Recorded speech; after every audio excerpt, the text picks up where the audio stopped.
Usong-uso ngayon ang pagpapalipad ng mga drone o yung mga unmanned aerial vehicle. Pero ang CAAP o ang Civil Aviation Authority of the Philippines maghihigpit na raw. Bukod sa kailangan ng certification, limitado na rin ang mga lugar kung saan pwedeng magpalipad ng mga drone. Live mula sa Quezon City, may report si Dano Tingkungko. Dano? Jessica, dumarami na raw yung mga enthusiasts ng drones o technically speaking unmanned aerial vehicles na iba't iba ang gamit mula sa pagkuha ng aerial shots ng mga kasalan or adventures hanggang sa atin sa media at maging sa research. Pero para raw masiguro na hindi ito maging peligro sa publiko, ire-regulate na raw ito ng Civil Aviation Authority of the Philippines simula sa pag-issue ng sertifikasyon sa mga UAV controller.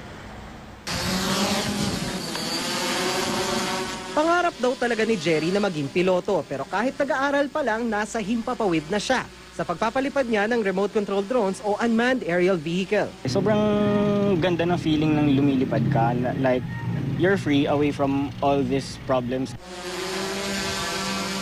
Sa halagang 2,000 hanggang halos 1 milyong piso, hindi biro ang presyo ng mga UAV. Madalas daw siyang rumaraket kasama ang mga kagrupo niyang RC enthusiasts sa mga kasalan at events kung saan in demand ang kanilang aerial shots. Pagka professional photographer ka, you want aerial shots, aakyat ka sa building, aakyat ka sa, or mag-rent ka ng helicopters, ng planes, aakyat ka sa puno. Right now, it's easier to launch, it's easier to control, at instant siya. You don't need the human efforts. Instant yung quality niya. Ang UAV maraming gamit kung tutuusin, mula sa pagkuha ng makapigil hininga pero murang aerial shots hanggang sa media at research. Wala naman daw kaso rito pero delikado kung kulang sa regulasyon.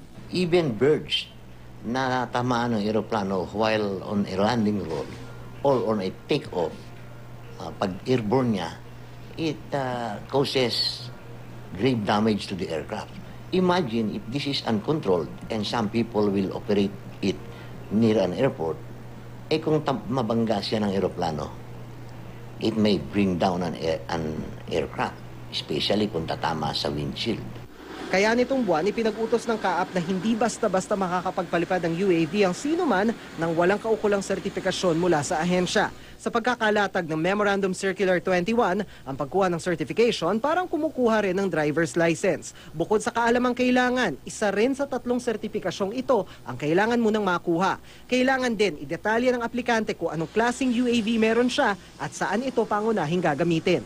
May mga panuntunan ng CAAP para malaman kung anong klaseng UAV meron ka. Depende sa tinatawag na envelope capacity at launch mass ng iyong hawak na UAV. Sa madaling sabi, ang envelope capacity ay yung kabuuang lawak o laki ng iyong UAV. Sa kaso nito, nasa humigit kumulang 0.5 cubic meters. Ang launch mass naman ay yung kabuuang bigat ng iyong UAV. Sa kaso nito, nasa humigit kumulang 2 kilo o 2 kilograms.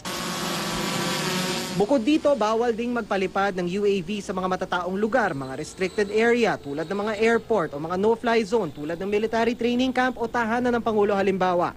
Bawal din ang magpalipad ng UAV ng mas mababa sa 400 feet above ground level nang hindi humihingi ng permiso sa CAAP. Ang katumbas na multa mula 300,000 hanggang kalahating milyong piso. You know the potential of an AUV if you can just load a small bomb into it and bring it down, fly it to on an airport, for example, or crowded people, you see? So these are terrifying, so to speak, you know. That is why, as much as possible, we would like to be able to register this. Para kay Jerry, maganda naman daw ang puso ng panuntunan. Yun nga lang, Madaming nag-RC ngayon na frustrated pilot or yung hindi afford, kaya yan na lang. So, mafo-force pa silang kumuha ng piloting lesson. So, sobrang mahal siya. Gawing affordable yung license na, kumbaga affordable siya pero matrabaho. Jessica, kahit na ipinatutupad na raw ng CAAP itong regulation nila, no, itong Memorandum Circular 21, batid daw nila, aminado raw sila na may ilan pang mga provision dito na kailangan repasuhin o i-refine. Halimbawa, yung parameters sa tinatawag na approved areas o yung mga lugar kung saan ka pwedeng magpalipad ng UAV nang hindi ka nangangailangan ng sertifikasyon mula sa CAAP. Isa rin daw sa kanilang mga ide-determine ay yung limits, halimbawa on altitude o kung gaano kataas pwede magpalipad at yung range or kung gaano kalayo ka pwede magpalipad ng isang UAV, Jessica. Katulad din ng ibang technology o ibang gadgets tuwing ginagamit na kailangan ng i-regulate at nagbibigay rin ng panibagong mga problema at concerns. Correct, Jessica. Actually, initially, wala naman sinasabi ang CAAP, no?